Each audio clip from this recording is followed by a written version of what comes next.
The best was still to come, but it would have been hard convincing the Giants, who fell to Chicago in frozen Soldier Field. They discovered that these bad news Bears could be bad weather Bears as well.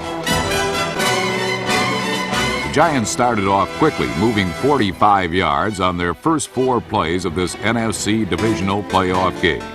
But when the Bears forced and recovered number 26 Rob Carpenter's fumble, this promising drive ended up in the deep freeze. The first period saw the Giants continue to walk through a winter blunderland, and when Sean Landeta kicked a -5-yard punt, number 23 Sean Gale returned it for a touchdown. Landeta would later claim that his shank was caused by a gust of wind, but another look at the play suggests that the punter may have been unnerved by the heavily stacked left side of the Chicago rush. Unnerved enough to drop the ball low and nose down toward his instep.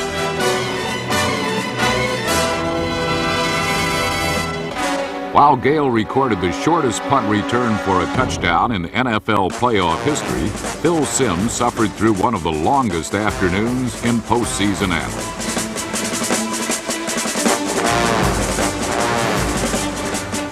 Simms was sacked 6 times, and his principal nemesis was number 95 Richard Dent, who registered 3.5 of those sacks.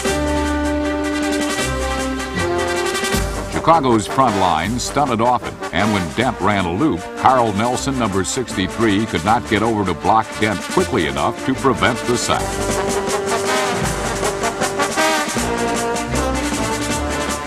The Bears were in Simms' face the entire game as the Giants failed to make a first down in 9 of their first 11 possessions.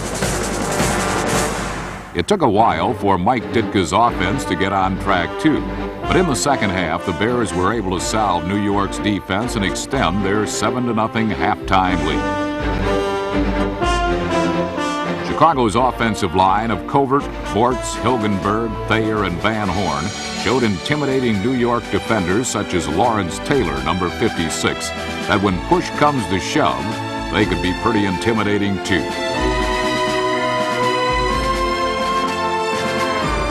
Jim McMahon was never sacked in the contest, and although he completed only 4 passes over the final 2 periods, a pair of them accounted for touchdowns, both by Dennis McKinnon. Knowing Simms now had no choice but to pass constantly, Chicago blitzed frequently. Here, number 50 Mike Singletary recorded an easy sack.